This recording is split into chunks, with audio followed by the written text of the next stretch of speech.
ಎಲ್ಲರಿಗೂ ವೀರು ಕನ್ನಡ ಯೂಟ್ಯೂಬ್ ಚಾನೆಲ್ಗೆ ಆತ್ಮೀಯವಾದ ಸ್ವಾಗತ. ನಾನು ನಿಮ್ಮ ವೀರು ಕನ್ನಡ ಸರ್. ಇನ್ನೂ ಕೂಡ ನನ್ನ ಚಾನೆಲ್ ಅನ್ನ ಸಬ್ಸ್ಕ್ರೈಬ್ ಮಾಡ್ಕೊಂಡಿಲ್ಲ ಅಂತಂದ್ರೆ ಸಬ್ಸ್ಕ್ರೈಬ್ ಮಾಡ್ಕೊಳ್ಳಿ ಅಂತ ಹೇಳ್ತಾ, ನಾನು ಇವತ್ತಿನ ತರಗತಿಯಲ್ಲಿ 2ನೇ ಸೆಮಿಸ್ಟರ್ BBA ವಿದ್ಯಾರ್ಥಿಗಳಿಗೆ ವೈದೇಹಿ ಅವರು ಬರೆದಿರ್ತಕ್ಕಂತಹ ಅಸ್ಪೃಶ್ಯರು ಅನ್ನುವಂತಹ ಕಾದಂಬರಿಯ ಭಾಗ 8ರ ಬಗ್ಗೆ ಚರ್ಚೆಯನ್ನ ಮಾಡ್ತಾ ಇದ್ದೀನಿ. ನೆನಪಲ್ಲಿ ಇಟ್ಕೊಂಡಿರಿ. ನೋಡಿ, ಕಾದಂಬರಿಯಲ್ಲಿ ಸುಮಾರು ಇಲ್ಲಿ 15 ಭಾಗಗಳಿವೆ. ನಾನು ವಿದ್ಯಾರ್ಥಿಗಳ ಪರೀಕ್ಷಾ ದೃಷ್ಟಿಯಿಂದ ತುಂಬಾ ಸುಲಲಿತವಾಗಿ ಅರ್ಥ ಆಗ್ಲಿ, ಸುಲಭವಾಗಿ ಅಂತ ಹೇಳಿ ನಾನು ನನ್ನ ಒಂದು ವಿವೇಚನೆಯಿಂದ ಏನ್ ಮಾಡಿದ್ದೀನಪ್ಪ ಅಂದ್ರೆ, ನಿಮಗೆ ಸುಮಾರು 9 ಭಾಗಗಳಲ್ಲೇನೆ ಕಾದಂಬರಿಯನ್ನ ಮುಗಿಸುವಂತಹ ಒಂದು ಕೆಲಸವನ್ನ ಮಾಡಿದ್ದೇನೆ. ಹಾಗಾಗಿ ಈ 9 ಭಾಗಗಳು ಕೂಡ ನನ್ನ ಚಾನೆಲ್ ಅಲ್ಲಿ ಇದೆ. ಹಾಗೇನೆ ನಾನು ನೆಕ್ಸ್ಟ್ ಒಂದು ವಿಡಿಯೋದಲ್ಲಿ ನಿಮ್ಗೆ ಈ ಈ ಒಂದು ಅಸ್ಪೃಶ್ಯರು ಅನ್ನುವಂತಹ ಕಾದಂಬರಿಯಲ್ಲಿ ಯಾವ ರೀತಿ ಪ್ರಶ್ನೆಗಳನ್ನ ಕೇಳ್ಬೋದು ಅಂತ ಹೇಳಿ ನಾನು ಒಂದು ವಿಡಿಯೋನ ಬಿಡ್ತೀನಿ. ಅದರ ಲಿಂಕ್ ಅನ್ನು ಕೂಡ ನಾನು ನಿಮ್ಗೆ ಕಳಿಸ್ತೀನಿ ಅಂತ ಹೇಳ್ತಾ, ಈಗ ಮುಂದುವರೆದಂತೆ ಭಾಗ 9ರಲ್ಲಿ ಯಾವ ರೀತಿ ಪ್ರಶ್ನೆಗಳನ್ನ ಕೇಳ್ತಾರೆ, ಯಾವ ರೀತಿ ನಾವು ಬರಿಬೇಕು ಅನ್ನೋದ್ರ ಬಗ್ಗೆ ನೋಡೋಣ. ನೋಡಿ, ಕುಮುದಿನಿಯನ್ನ ವಾಸುದೇವರಾಯರು ಮನೆಗೆ ಕರೆದುಕೊಂಡು ಬಂದ ಸಂದರ್ಭವನ್ನ ವಿವರಿಸಿ ಅಂತಕ್ಕಂಥದ್ದು. ಕುಮುದಿನಿಯನ್ನ ವಾಸುದೇವರಾಯರು ತಮ್ಮ ಮನೆಗೆ ಕರೆದುಕೊಂಡು ಬಂದಂತಹ ಇಲ್ಲಿ ಸಂದರ್ಭವನ್ನ ಬರೆಯಿರಿ ಅಥವಾ ವಿವರಿಸಿ ಅಂತ ಕೇಳ್ಬೋದು. ಅಥವಾ ಭಾಸ್ಕರನ ಹೆಂಡತಿಯನ್ನ ವಾಸುದೇವರಾಯರು ತಮ್ಮ ಮನೆಗೆ ಕರೆದುಕೊಂಡು ಬಂದ ಸಂದರ್ಭವನ್ನ ಬರೆಯಿರಿ ಅಥವಾ ವಿವರಿಸಿ ಅಥವಾ ತಿಳಿಸಿ, ಅರ್ಥೈಸಿ ಈ ತರದ ಪ್ರಶ್ನೆಗಳನ್ನ ಕೇಳ್ಬೋದು. ಹಾಗೇನೆ ಇಂದಿನ ತರಗತಿಯಲ್ಲಿ ನಾನು ಅವರ ಇಲ್ಲಿ ಕುಮುದಿನಿಯನ್ನ ಕರ್ಕೊಂಡು ಬರ್ತಕ್ಕಂಥ ಸಂದರ್ಭದಲ್ಲಿ ಉಂಟಾದಂತಹ ಬಿಕ್ಕಟ್ಟುಗಳ ಬಗ್ಗೆ ಹೇಳಿದ್ದೀನಿ. ಇವಾಗ ಯಾವ ರೀತಿ ಕರ್ಕೊಂಡು ಬರ್ತಾರೆ ಅನ್ನೋದ್ರ ಬಗ್ಗೆ ಗಮನಿಸ್ತಾ ಹೋಗೋಣ. ನೋಡಿ, ಈಗ ನಮ್ಗೆಲ್ಲ ಗೊತ್ತೇ ಇದೆ, ಈಗ ಭಾಸ್ಕರ ಜೈಲಿನಲ್ಲಿ ಇರ್ತಕ್ಕಂಥ ವಿಚಾರ. ಅದಾದ್ಮೇಲೆ ಈಗ ಏನ್ ಮಾಡಿದಾರಪ್ಪ ಅಂತಂದ್ರೆ, ಈಗ ವಾಸುದೇವರಾಯರು ಇಲ್ಲಿ ತಮ್ಮ ಮನೆಯಲ್ಲಿ ಎಲ್ಲವೂ ಕೂಡ ಅಲ್ಲಿ ಪ್ರಸ್ತಾಪ ಆಗುತ್ತೆ. ಅದರ ವಿಚಾರಗಳನ್ನೆಲ್ಲವನ್ನ, ಆಗು ಹೋಗುಗಳನ್ನೆಲ್ಲವನ್ನ, ಸಾಧಕ ಬಾಧಕಗಳೆಲ್ಲವನ್ನ ನೋಡಿ ಅಲ್ಲಿ ಯೋಚನೆಯನ್ನ ಮಾಡಿ, ಈಗ ನಾವೇನಾದ್ರೂ ಮಾಡಿ ಈಗ ಏನಪ್ಪಾ ಅಂತಂದ್ರೆ ಭಾಸ್ಕರನ ಹೆಂಡತಿ ಕುಮುದಿನಿಯನ್ನ ಕರೆದುಕೊಂಡು ಬಂದು ಅಲ್ಲಿ ನಮ್ಮ ಮನೆಯಲ್ಲಿಯೇ ಹೆರಿಗೆಯನ್ನ ಮಾಡಿಸ್ಬೇಕು, ಅವಳನ್ನ ಮತ್ತೆ ಮಗುವನ್ನ ಆರೈಕೆ ಮಾಡ್ಬೇಕು ಅಂತಕ್ಕಂಥ ಒಂದು ದೃಢ ನಿರ್ಧಾರದಿಂದ ಈಗ ಭಾಸ್ಕರನ ಮನೆಗೆ ವಾಸುದೇವರಾಯರು ಮತ್ತೆ ಶ್ರೀನಾ ಇಬ್ಬರು ಕೂಡ ಬಂದಿದ್ದಾರೆ. ಇಲ್ಲಿ ಬಂದಂತಹ ಸಂದರ್ಭದಲ್ಲಿ ವಾಸುದೇವರಾಯರು ಬಂದ ಇಲ್ಲಿ ಎಲ್ಲ ಒಂದ್ ಕಡೆ ಪರಿಚಯ ಇರುತ್ತೆ. ಇದೆಲ್ಲ ಆದ್ಮೇಲೆ ಕೊನೆಗೆ ಇಲ್ಲಿ ಕುಶಲೋಪರಿಗಳನ್ನ ವಿಚಾರಿಸಿ, ಯಾರ ಅಂತಂದ್ರೆ ಇಲ್ಲಿ ನಾವು ಗಮನಿಸ್ತಾ ಹೋಗ್ಬೋದು, ಕುಮುದಿನಿಯ ಕುಶಲೋಪರಿಯನ್ನ ವಿಚಾರಿಸ್ತಾರೆ. ಇದೆಲ್ಲ ಮಾತುಕತೆಗಳು ಮುಗಿದಾದ್ಮೇಲೆ ವಾಸುದೇವರಾಯರು ಕುಮುದಿನಿಗೆ ಹೇಳ್ತಾರೆ, ಮಗು ಬೆಳಿಗ್ಗೆ ಭಾಸ್ಕರನನ್ನ ಕಂಡು ಅವನಿಗೆ ಹೇಳಿ ಬರುತ್ತೇನೆ, ಮಧ್ಯಾಹ್ನದ ಹೊತ್ತಿಗೆ ನಮ್ಮ ಊರಿಗೆ ಅಥವಾ ನಮ್ಮ ಮನೆಗೆ ಬರುವುದಕ್ಕೆ ನೀನು ಸಿದ್ಧತೆಯನ್ನ ಮಾಡ್ಕೋ, ಅಥವಾ ನೀನು ಸಿದ್ಧವಾಗಿರು, ನಾವು ಕಾರು ತರುತ್ತೇವೆ ಅಂತ ಒಂದು ಮಾತನ್ನ ಹೇಳ್ತಾರೆ. ಆ ಮಾತನ್ನ ಕೇಳಿದಂತಹ ಸಂದರ್ಭದಲ್ಲಿ ಕುಮುದಿನಿಗೆ ಒಂದ್ ರೀತಿಯಲ್ಲಿ ಹೆದರಿಕೆ, ಇನ್ನೊಂದು ರೀತಿಯಲ್ಲಿ ಆಶ್ಚರ್ಯ, ಎರಡೂ ಕೂಡ ಒಮ್ಮೆಲೆ ಆಗ್ತಕ್ಕಂತಹದ್ದನ್ನ ನಾವು ಗಮನಿಸ್ತಾ ಹೋಗ್ಬೋದು.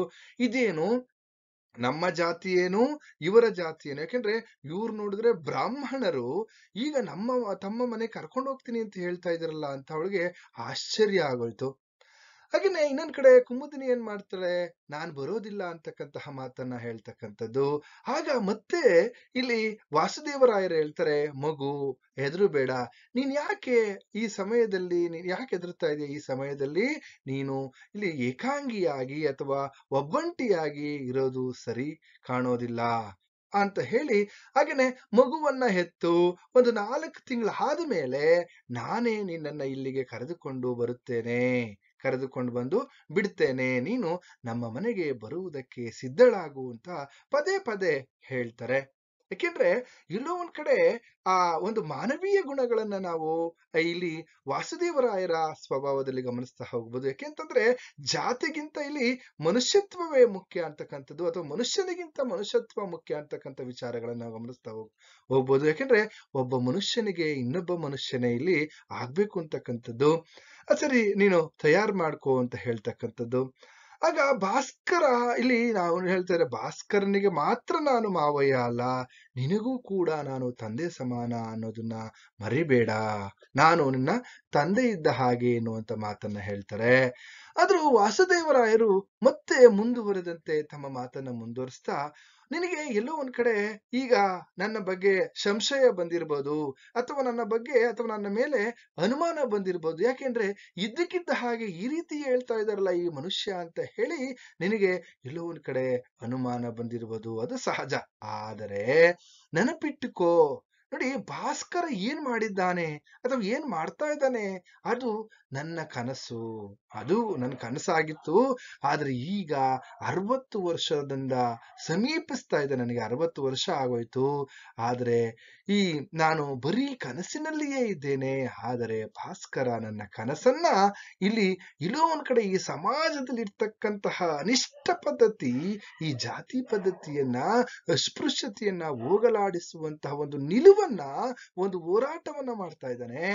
ಅವನಿಗೆ ನಾನು ಗೌರವವನ್ನ ತೋರಿಸೋದೇನಾದ್ರೂ ಇದ್ರೆ ಅದು ನಿನ್ನ ಮೂಲಕ. ಅದು ಹೇಗೆ ಅಂತ ಅಂದ್ರೆ, ಅದು ಹೇಗೆ ಸಾಧ್ಯವಾಗುತ್ತೆ ಅನ್ನೋದನ್ನಾದ್ರೆ, ನಿನ್ನನ್ನ ನಮ್ಮ ಮನೆಗೆ ಕರೆದುಕೊಂಡೋಗಿ ಅಲ್ಲಿ ನಿನಗೆ ಹೆರಿಗೆಯನ್ನ ಮಾಡಿಸಿ, ನಿನ್ನ ಆರೈಕೆ ಮತ್ತೆ ನಿನ್ನ ಮಗುವಿನ ಆರೈಕೆಯನ್ನ ಮಾಡಿ ಅಥವಾ ಲಾಲನೆ ಪಾಲನೆಯನ್ನ ಮಾಡಿದ್ರೆ ಆಗ ನನ್ನ ಜನ್ಮ ಸಾರ್ಥಕವಾಗುತ್ತೆ ಎನ್ನುವಂತಹ ಮಾತನ್ನ ಇಲ್ಲಿ ಆ ಕುಮುದಿನಿಗೆ ಇಲ್ಲಿ ವಾಸುದೇವರಾಯರು ಹೇಳ್ತಾ ಇರ್ತಕ್ಕಂಥ ಮಾತನ್ನ ನಾವಿಲ್ಲಿ ಗಮನಿಸ್ತಾ ಹೋಗ್ಬೋದು. ಯಾಕೆಂದ್ರೆ ನೀನು ಯಾವುದೇ ರೀತಿಯಾಗಿ ಅಲ್ಲಿ ನೀನು ಅನಾಥೆಯಲ್ಲ, ನಾವಿದ್ದೀವಿ ನಿನ್ನ ಜೊತೆ ಅನ್ನುವಂತಹದ್ದು. ಯಾಕೆಂದ್ರೆ ತನ್ನ ಇಲ್ಲಿ ಎಲ್ಲೋ ಒಂದ್ ಕಡೆ ಕುಮುದಿನಿಯ ಗಂಡ ಜೈಲು ಪಾಲಾಗಿದ್ದಾನೆ. ಆ ಸಂದರ್ಭದಲ್ಲಿ ಒಂದು ಹೆಣ್ಣಿಗೆ ಧೈರ್ಯವನ್ನ ಕೊಡುವಂತಹ ಒಂದು ಕೆಲಸವನ್ನ, ಅಥವಾ ಧೈರ್ಯವನ್ನ ನೀಡುವಂತ ಕೆಲಸವನ್ನ ವಾಸುದೇವರಾಯರು, ಅದು ಕೂಡ ಅವಳು 9 ತಿಂಗಳ ತುಂಬು ಗರ್ಭಿಣಿ, ಅವಳಿಗೆ ಧೈರ್ಯವನ್ನ ನೀಡ್ತಾ ಇದ್ದಾರೆ, ಆಶ್ರಯವನ್ನ ಕೊಡ್ತೀವಿ ಬಾ ಅನ್ನುವಂತಹ ಮಾತುಗಳನ್ನ ಇಲ್ಲಿ ಹೇಳ್ತಾ ಇರ್ತಕ್ಕಂಥ ನಾವು ಗಮನಿಸ್ತಾ ಹೋಗ್ಬೋದು. ಹಾಗೆ ಮಾರನೆಯ ದಿವಸ ಮತ್ತೆ ವಾಸುದೇವರಾಯರು, ಶೀನು ಹಾಗೆ ಕುಮುದಿನಿ ಮೂರೂ ಜನರು ಕೂಡ ಜೈಲಿಗೆ ಬಂದು ಭಾಸ್ಕರನನ್ನ ನೋಡಲು ಜೈಲಿಗೆ ಬರ್ತಾರೆ. ಆ ಭಾಸ್ಕರನನ್ನ ನೋಡಲು ಜೈಲಿಗೆ ಬಂದಂತಹ ಸಂದರ್ಭದಲ್ಲಿ ಆಗ ಆ ಭಾಸ್ಕರನನ್ನ ಭೇಟಿ ಮಾಡಿದಂತ ಸಂದರ್ಭದಲ್ಲಿ, ಮಾತುಕತೆಯನ್ನ ಆಡುವಂತಹ ಸಂದರ್ಭದಲ್ಲಿ ವಾಸುದೇವರಾಯರು ಭಾಸ್ಕರನಿಗೆ ಒಂದು ಮಾತನ್ನ ಹೇಳ್ತಾರೆ. ನೋಡಪ್ಪ ಭಾಸ್ಕರ, ಇಲ್ಲಿ ನೀನಿಲ್ಲಿ ಚಿಂತೆ ಇಲ್ಲದೆ ಇಲ್ಲಿ ಎಲ್ಲ ಒಂದ್ ಕಡೆ ಅವರೊಂದು ಮಾತು ಹೇಳ್ತಾರೆ ಭಾಸ್ಕರನಿಗೆ, ನೀನಿಲ್ಲಿ ಚಿಂತೆ ಇಲ್ಲದೆ ಇರು ಪುಣ್ಯಾತ್ಮ. ನೋಡಿ ಎಂತ ಮಾತನ್ನ ಹೇಳ್ತಾರೆ ಅಂದ್ರೆ, ನೀನಿಲ್ಲಿ ಚಿಂತೆ ಇಲ್ಲದೆ ಇರಪ್ಪ ಪುಣ್ಯಾತ್ಮ, ನಿನ್ನ ಹೆಂಡತಿಯನ್ನ ನಿನ್ನ ಮಗುವನ್ನ ಸಾಕುವಂತದ್ದು, ಅವರ ಆರೈಕೆಯನ್ನ ಮಾಡ್ತಕ್ಕಂಥದ್ದು ಇದು ನಮ್ಮ ಕರ್ತವ್ಯ. ನಾನು ನಿಭಾಯಿಸ್ತೇನೆ, ನಾನು ಆರೈಕೆ ನನ್ನ ಮನೆಗೆ ಕರೆದುಕೊಂಡು ಹೋಗ್ತೇನೆ, ಅವರಿಗೆ ಯಾವುದೇ ರೀತಿ ಅಪಾಯವಾಗದಂತೆ ಜಾಗೃತೆಯನ್ನ ವಹಿಸ್ತೇನೆ ಅನ್ನುವಂತ ಮಾತುಗಳನ್ನ ಇಲ್ಲಿ ವಾಸುದೇವರಾಯರು ಜೈಲಿನಲ್ಲಿ ಇಲ್ಲಿ ಭಾಸ್ಕರನಿಗೆ ಹೇಳ್ತಕ್ಕಂಥದ್ದು. ಆ ಒಂದು ಸಂದರ್ಭದಲ್ಲಿ ಶೀನು ಇದ್ದಾನೆ, ಕುಮುದಿನಿ ಅಲ್ಲೇ ಮುಂದೆ ಇದ್ದಾನೆ, ಕಂಬಿಯ ಹಿಂದೆ ಭಾಸ್ಕರ ಇವ್ರನ್ನೆಲ್ಲವನ್ನ ನೋಡ್ತಾ ಇದ್ದಾನೆ. ಆಗ ಭಾಸ್ಕರ ತನ್ನ ಹೆಂಡತಿಯಾದ ಕುಮುದಿನಿಯ ಕಡೆ ನೋಡ್ತಾನೆ, ಇವಳಿಗೇನಾದ್ರೂ ಹೋಗಕ್ಕೆ ಇಷ್ಟ ಇದೆಯಾ ಅಂತಕ್ಕಂಥದ್ದು. ಆಗ ನೋಡಿದಂತಹ ಸಂದರ್ಭದಲ್ಲಿ ವಾಸುದೇವರಾಯರಿಗೆ ಮನೆಗೆ ಹೋಗಲು ಚೂರೂ ಕೂಡ ಮನಸ್ಸಿಲ್ಲದಂತಹ ಕುಮುದಿನಿ ತಲೆ ಅಲ್ಲಾಡಿಸ್ತಾಳೆ. ಆಗ ವಾಸುದೇವರಾಯರು, ನಾನು ಕುಮುದಿನಿಯನ್ನ ಕರೆಯುವಾಗ ನಾನು ಒಂದು ಜಾತಿ, ಅವಳು ಇನ್ನೊಂದು ಜಾತಿ ಎನ್ನುವಂತಹ ಒಂದು ಭೇದ ಭಾವ ಆಗಲಿ, ತಾರತಮ್ಯ ಆಗಲಿ, ಜಾತಿಯ ವಿಚಾರವೇ ಇಲ್ಲಿ ಬಂದಿಲ್ಲ ನನ್ನಲ್ಲಿ. ಯಾಕೆಂದ್ರೆ ನಾನೊಬ್ಬ ಮನುಷ್ಯನಾಗಿ ಅವಳನ್ನ ಕರೆಯುತ್ತಿದ್ದೇನೆ. ನೋಡಿ ವಾಸುದೇವರಾಯರು ಹೇಳ್ತಾರೆ, ಅವ್ರ ಸ್ವಭಾವ ಇದೆಯಲ್ಲ, ಮಾನವೀಯತೆಗೆ ಅಥವಾ ಮಾನವೀಯ ಮೌಲ್ಯಕ್ಕೆ ಬೆಲೆ ಕೊಡ್ತಕ್ಕಂತಹ ವ್ಯಕ್ತಿತ್ವ ಯಾರಾದ್ರೂ ಇದ್ರೆ ಈ ಕಾದಂಬರಿಯಲ್ಲಿ ಅದು ವಾಸುದೇವರಾಯರು ಅಂತಕ್ಕಂಥದ್ದು ನಾವಿಲ್ಲಿ ಗಮನಿಸ್ತಾ ಹೋಗ್ಬೋದು. ಯಾಕೆಂದ್ರೆ ನಾನು ಮನುಷ್ಯನಾಗಿ ಅವಳನ್ನ ಕರೆಯುತ್ತಿದ್ದೇನೆ, ಹಾಗೆ ಕಳಿಸಿಕೊಡು ಎಂದು ವಾಸುದೇವರಾಯರು ಭಾಸ್ಕರನಿಗೆ ಹೇಳಿದಾಗ ಅವನು ನನ್ನ ಹೆಂಡತಿ ಕುಮುದಿನಿಗೆ ಅವನು ಹೇಳ್ತಾನೆ, ಅಲ್ಲಿ ತನ್ನ ಹೆಂಡತಿ ಆಗಿರ್ತಕ್ಕಂತಹ ಕುಮುದಿನಿಗೆ ಭಾಸ್ಕರ ಹೇಳ್ತಾನೆ, ಹೋಗು ಎಲ್ಲಾ ಶರೀರಗಳಲ್ಲಿಯೂ, ನೋಡಿ ಅಲ್ಲೊಂದು ಮಾತು ಹೇಳ್ತಾನೆ, ಎಲ್ಲಾ ದೇಹಗಳಲ್ಲಿಯೂ ಅಥವಾ ಎಲ್ಲಾ ಶರೀರಗಳಲ್ಲಿಯೂ ಜಾತಿಯೇ ಇಲ್ಲಿ ವಾಸವಾಗಿರುವುದಿಲ್ಲ, ಎಲ್ಲಾ ಶರೀರಗಳಲ್ಲಿಯೂ ಜಾತಿನೇ ಇಲ್ಲಿ ವಾಸವಾಗಿರೋದಿಲ್ಲ, ಅಲ್ಲಲ್ಲಿ ಮನುಷ್ಯನೂ ಇರುತ್ತಾನೆ ಎಂದು ಭಾಸ್ಕರ ಕುಮುದಿನಿಗೆ ಧೈರ್ಯ ಹೇಳಿ ಅವನು ಇಲ್ಲಿ ಮತ್ತೆ ಅವನು ಹೇಳ್ತಾನೆ, ತನ್ನ ಹೆಂಡತಿಗೆ ಏನ್ ಹೇಳ್ತಾನೆ ಅಂದ್ರೆ, ನಾವು ಮನುಷ್ಯತ್ವದ ಮೇಲೆ ಪುನಃ ನಂಬಿಕೆಯನ್ನ ಇಡೋಣ, ಯಾಕೆ ನಾವು ಇಲ್ಲಿ ಮನುಷ್ಯತ್ವಕ್ಕೆ ಬೆಲೆ ಕೊಡಬಾರ್ದು, ನಡಿ ಆಯ್ತು ಹೋಗು ನೀನು ಅಂತಕ್ಕಂಥ ಒಂದು ಆತ್ಮಸ್ಥೈರ್ಯವನ್ನ ತುಂಬುವಂತಹ ಕೆಲಸವನ್ನ ಇಲ್ಲಿ ಭಾಸ್ಕರ ಮಾಡ್ತಾ ಇದ್ದಾನೆ. ಹಾಗೆ ಮಾವಯ್ಯನ ಜೊತೆ ಹೋಗು ಅಂದ್ರೆ ವಾಸುದೇವರಾಯರ ಜೊತೆ ಹೋಗು, ನನ್ನ ಬಗ್ಗೆ ಯೋಚನೆ ಮಾಡಬೇಡ ಅಂತ ಹೇಳ್ತಾ ಭಾಸ್ಕರ ಮುಂದುವರೆದು ವಾಸುದೇವರಾಯರಿಗೆ ಒಂದು ಮಾತನ್ನ ಹೇಳ್ತಾರೆ, ನೋಡಿ ಅವಳು ಮತ್ತೆ ಪುನಃ ಇಲ್ಲಿಗೆ ಬರುವವರೆಗೂ ಅಲ್ಲಿವರೆಗೂ ನೀವು ಇರುವುದಾದರೆ, ಅವಳನ್ನ ನೋಡ್ಕೊಂಡು ನೀವು ಅಲ್ಲೇ ಇರೋದಾದ್ರೆ ಇದ್ರೆ ಅಲ್ಲೇ ಇರೋದಾದ್ರೆ ನಾನು ಕಳಿಸ್ಕೊಡ್ತೇನೆ, ಇಲ್ಲ ಅಂದ್ರೆ ಕಳಿಸೋದಿಲ್ಲ ಅಂತಕ್ಕಂಥದ್ದು. ಯಾಕೆಂದ್ರೆ ಅವರ ಕುಟುಂಬದಲ್ಲಿ ಇರ್ತಕ್ಕಂಥ ಹಳೆ ತಲೆಮಾರಿನ ಸ್ತ್ರೀಯರಿದ್ದಾರಲ್ಲ, ಅವರೆಲ್ಲ ಒಂದ್ ಕಡೆ ಇಲ್ಲಿ ಹೊಸ ತಲೆಮಾರಿನ ಯಾರು ಕುಮುದಿನಿಗೆ ಎಲ್ಲೋ ಒಂದ್ ಕಡೆ ತೊಂದರೆಯನ್ನ ಕೊಡ್ಬೋದು, ಅಥವಾ ಅವರು ಮೈಲಿಗೆ ಅಂತ ಹೇಳಿ ಎಲ್ಲೋ ಒಂದ್ ಕಡೆ ಇವಳನ್ನ ನಿಕೃಷ್ಟವಾಗಿ ಕಾಡ್ಬೋದು, ಅಥವಾ ಎಲ್ಲೋ ಒಂದ್ ಕಡೆ ಮನೆಗೆ ಇಲ್ಲಿ ಪ್ರವೇಶವನ್ನ ನೀಡದಲೇ ಇರ್ಬೋದು. ಈ ತರದ ಒಂದು ವಿಚಾರವನ್ನದಲ್ಲಿ ಅವನು ಯೋಚನೆಯನ್ನ ಮಾಡ್ತಾನೆ. ನಂತರ ಅಂತೂ ಇಂತೂ ವಾಸುದೇವರಾಯರು ಅಂದುಕೊಂಡಂತೆ ಭಾಸ್ಕರನನ್ನ ಒಪ್ಪಿಸಿ ಕುಮುದಿನಿಯನ್ನ ಇಲ್ಲಿ ಹೆರಿಗೆಗೆ ತನ್ನ ಮನೆಗೆ ಕಾರಿನಲ್ಲಿ ಕರೆದುಕೊಂಡು ಬರ್ತಾರೆ. ಕಾರಿನಲ್ಲಿ ಕರೆದುಕೊಂಡು ಬಂದಂತ ಸಂದರ್ಭದಲ್ಲಿ ಕಾರಿನ ಹಾರನ್ ಕೇಳಿಸ್ತಿದ್ದಂತನೇ ಪಾರ್ಥಕ್ಕ ಮನೆಯೊಳಕ್ಕೆ ಹೋಗ್ಬಿಟ್ಟು ಆಗ ಸರೋಜ, ಶಿವ ಎಲ್ಲರೂ ಕೂಡ ಓಡಿ ಬಂದು ಇಲ್ಲಿ ಎಲ್ಲ ಒಂದ್ ಕಡೆ ಭಾಸ್ಕರ ಇಲ್ಲಿ ವಾಸುದೇವರಾಯರು ಇಳಿತಕ್ಕಂಥದ್ದು ಇದೆಲ್ಲ ಆದ್ಮೇಲೆ ಆನಂತರ ಇಲ್ಲಿ ಕುಮುದಿನಿ ಕಾರಿನಿಂದ ಇಳುತ್ತಾಳೆ. ಆ ಸಂದರ್ಭದಲ್ಲಿ ಸರೋಜ, ಇಲ್ಲಿ ಶಿವು ಇವರೆಲ್ಲರೂ ಕೂಡ ಏನ್ ಮಾಡ್ತಾರಪ್ಪ ಅಂದ್ರೆ, ಹೋಗಿ ಸರೋಜ ಪ್ರೀತಿಯಿಂದ ಅತ್ತಿಗೆ ಇಲ್ಲಿ ನಮ್ಮ ಮನೆಗೆ ಒಳಗೆ ಬನ್ನಿ ಅಂತ ಪ್ರೀತಿಯಿಂದ ಕರೀತಕ್ಕಂಥದ್ದು ಇಲ್ಲಿ ನಾವು ಗಮನಿಸ್ತಾ ಹೋಗ್ಬೋದು. ನೋಡಿ, ಅಸ್ಪೃಶ್ಯತೆ ಹೇಗೆ ನಿವಾರಣೆ ಆಗ್ತದೆ ಅಂತ ನಾವು ಗಮನಿಸೋದಾದ್ರೆ, ಬ್ರಾಹ್ಮಣರ ಮನೆಗೆ ಕೊರಗ ಜಾತಿಯ ಇಲ್ಲಿ ಹೆಣ್ಣಿನ ಪ್ರವೇಶವಾಗುತ್ತೆ ಅಂತಕ್ಕಂಥದ್ದು. ಯಾಕೆಂತಂದ್ರೆ ಕುಮುದಿನಿ ಕೊರಗ ಜಾತಿಯ ಇಲ್ಲಿ ಅಥವಾ ಅನ್ಯ ಜಾತಿಯ ಹುಡುಗಿ, ಅವಳು ಈಗ ಬ್ರಾಹ್ಮಣರ ಕುಟುಂಬಕ್ಕೆ ಪ್ರವೇಶವನ್ನ ಮಾಡ್ತಾ ಇದ್ದಾಳೆ, ಅವರ ಮನೆಗೆ ಪಾದಾರ್ಪಣೆಯನ್ನ ಮಾಡ್ತಾ ಇದ್ದಾಳೆ. ಇಲ್ಲಿಗೆ ಅಸ್ಪೃಶ್ಯತೆ ಅಂತಕ್ಕಂಥದ್ದು ನಿವಾರಣೆ ಆಗೋಯ್ತು, ಇಲ್ಲಿ ಮಾಯವಾಗ್ತಾ ಇದೆ. ಜಾತಿ ವ್ಯವಸ್ಥೆ ಅಂತಕ್ಕಂಥದ್ದು ಎಲ್ಲೋ ಒಂದ್ ಕಡೆ ಇಲ್ಲಿ ಬದಲಾಗ್ತಾ ಇದೆ ಅನ್ನೋದನ್ನ ನಾವಿಲ್ಲಿ ಗಮನಿಸ್ತಾ ಹೋಗ್ಬೋದು.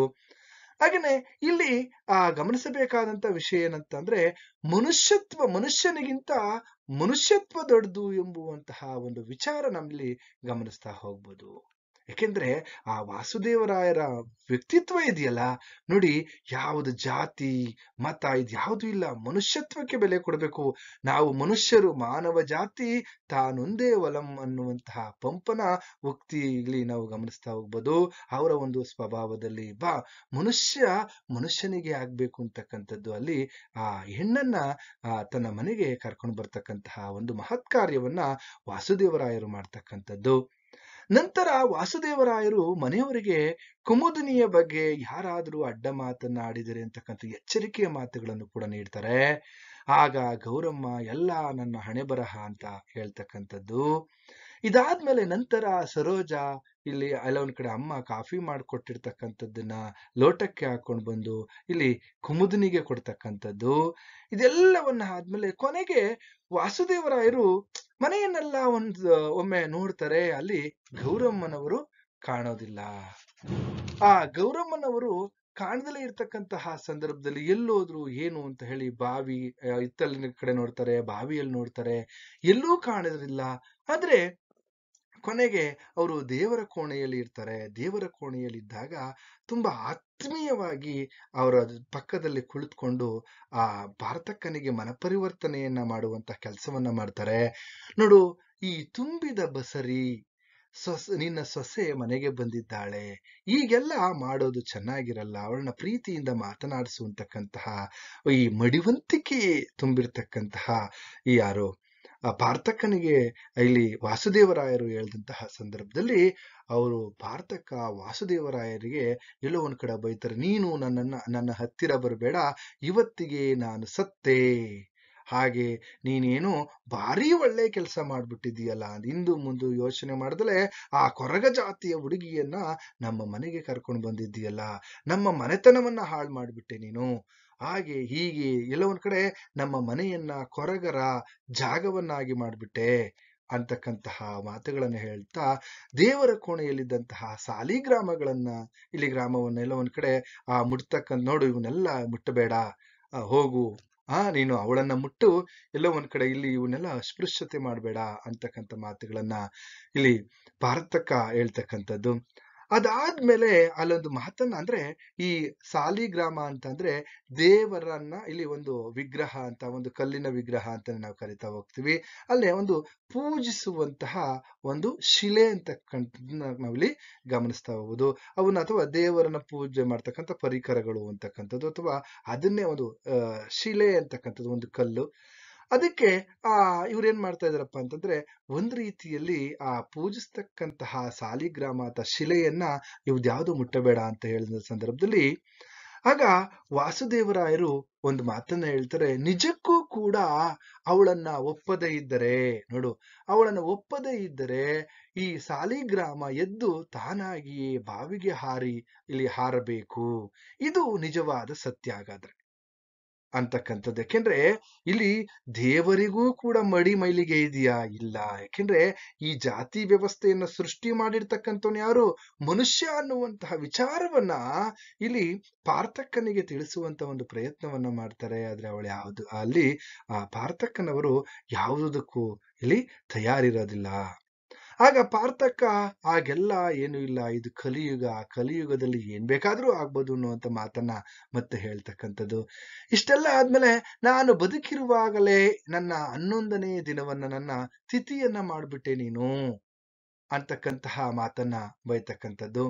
ಹಾಗೆ ಮಾಡ್ಬಿಟ್ಟೆ ಅಂತ ಹೇಳಿ ಬೊಬ್ಬೆ ಹೊಡೆದು ಔಹಾರ್ತಕ್ಕಂಥದ್ದು ವಾಸುದೇವರಾಯರ ಮೇಲೆ. ಆಗ ಔಹಾರಿ, ನಾನು ಕುಮುದಿನಿಯನ್ನ ಅಥವಾ ದೇವರ ಮನೆಗೆ ಕರೆದುಕೊಂಡು, ಈಗ ಅವಳನ್ನ ಮುಟ್ಬೇಡ ಹಾಗೆ ಹೀಗೆ ಅಂತ ಹೇಳಿದಾಗ ನೆಲ್ಲ ಒಂದ್ ಕಡೆ ಬೊಬ್ಬೆ ಹೊಡಿತಾರೆ. ಆಗ ನಾನು ಕುಮುದಿನಿಯನ್ನ ದೇವರ ಮನೆಗೆ ಕರೆದುಕೊಂಡು ಬಂದೇ ಬರೋದಕ್ಕೆ ನಾನು ಸಿದ್ಧ ಅನ್ನುವಂತಹ ಒಂದು ಮಾತನ್ನ ಹೇಳಿದಂತ ಸಂದರ್ಭದಲ್ಲಿ ಆಗ ಪಾರ್ಥಕ್ಕನ ಏನ್ ಮಾಡ್ತಾರಪ್ಪ ಅಂದ್ರೆ, ಅಯ್ಯೋ ಮತ್ತೆ ನಾನು ಅವಳನ್ನೆಲ್ಲಿ ಮುಟ್ಬೇಕಾಗುತ್ತೋ ಅಂತಕ್ಕಂಥದ್ದು, ಅವಳು ಮುಟ್ಟಿದ್ರೆ ನಾನೆಲ್ಲಿ ಮೈಲಿಗೆ ಆಗ್ಬಿಡ್ತೇನೋ, ನನಗೆ ಎಲ್ಲಿ ಅಸ್ಪೃಶ್ಯತೆ ತಟ್ಬಿಡುತ್ತೋ ಅಂತ ಹೇಳಿ ಅವ್ರೇನ್ ಮಾಡ್ತಾರೆ, ಅಲ್ಲೇನೆ ಅವ್ರು ಕರ್ಕೊಂಡ್ ಬರೋದಕ್ಕೆ ನಾನು ಇಲ್ಲಿ ಸಿದ್ಧ, ಇದು ಶುದ್ಧ ಮಾಡ್ತೇನೆ ಅಂತ ಹೇಳಿ ಕರ್ಕೊಂಡ್ ಬರ್ತೀನಿ ಅಂತ ಹೇಳಿದಂತ ಸಂದರ್ಭದಲ್ಲಿ ಪಾರ್ಥಕ್ಕ, ಅಯ್ಯೋ ಮಾರಾಯ, ನೀನು ಏನು ಮಾಡಲಿಕ್ಕೂ ಏಸದವನಲ್ಲ ಎನ್ನುತ್ತೆ. ಯಾಕೆಂದ್ರೆ ನೀನ್ ಏನ್ ಬೇಕಾದ್ರೂ ಮಾಡ್ತೀಯಪ್ಪ ಅಂತಹ ವ್ಯಕ್ತಿ ಅಂತ ಹೇಳಿ ಎನ್ನುತ್ತಾ ಅವ್ರೇನ್ ಮಾಡ್ತಾರಪ್ಪ ಅಂದ್ರೆ, ಪಾರ್ಥಕ್ಕ ದೇವರ ಕೋಣೆಯ ಮೂಲೆಯಲ್ಲಿ ಇದ್ದಂತಹ ಏಣಿಯನ್ನ ತೆಗೆದುಕೊಂಡು ಅವರು ಅಟ್ಟವನ್ನ ಹತ್ತುವಂತಹ ಕೆಲಸವನ್ನ ಮಾಡ್ತಾರೆ. ಅವರು ಅಟ್ಟದ ಮೇಲೆ ಸರಸರನೆ ಅಟ್ಟದ ಮೇಲೆ ಹತ್ತಿ ಕುಳಿತುಕೊಳ್ತಾರೆ. ಆಗ ಅಲ್ಲಿ ಮಕ್ಕಳು ಕೂಡ ಪಾರ್ಥಕ್ಕನ ಒಂದು ಸ್ಥಿತಿಯನ್ನ ಗಮನಿಸಿ, ಅಲ್ಲಿ ಪುಟ್ಟು ಅನ್ನುವಂತಹ ಒಂದು ಹುಡುಗ ಒಂದ್ ರೀತಿಯಲ್ಲಿ ವ್ಯಂಗ್ಯವಾಗಿ ಹೇಳ್ತಾ ಹೋಗ್ತಾನೆ, ಪಾರ್ಥಕ್ಕ, ಕತ್ತಲೆಯಲ್ಲಿ ಅಟ್ಟದ ಮೇಲೆ ಭೂತ ಉಂಟು, ನಿಮ್ಮನ್ನ ನುಂಗಿ ಹಾಕುತ್ತದೆ, ಬೇಗ ಬನ್ನಿ ಎಂಬಂತೆ ಒಂದ್ ರೀತಿಯಲ್ಲಿ ವ್ಯಂಗ್ಯ. ಯಾಕೆಂತಂದ್ರೆ ನೀವೇ ಒಂದ್ ರೀತಿಯ ಅಸ್ಪೃಶ್ಯತೆಯ ಭೂತ, ಬನ್ನಿ ಕೆಳಗಡೆ ಇಳಿದಿ ಅನ್ನುವಂತಹ ಮಾತನ್ನು ಕೂಡ ಅಲ್ಲಿ ಪುಟ್ಟುವಿನ ಮಾತುಗಳನ್ನು ನಾವು ಗಮನಿಸ್ತಾ ಹೋಗ್ಬೋದು. ಹೀಗೆ ಒಟ್ಟಾರೆಯಾಗಿ ನಾವು ಈ ಅಸ್ಪೃಶ್ಯತೆ ಅಂತಕ್ಕಂತಹ ಒಂದು ಕಾದಂಬರಿಯ ಬಗ್ಗೆ ನನ್ನ ಒಂದು ಚಾನೆಲ್ ಅಲ್ಲಿ ವೀರು ಕನ್ನಡ ಚಾನೆಲ್ ಅಲ್ಲಿ ಸುಮಾರು 9 ಭಾಗಗಳಿವೆ, ಗಮನಿಸಿ.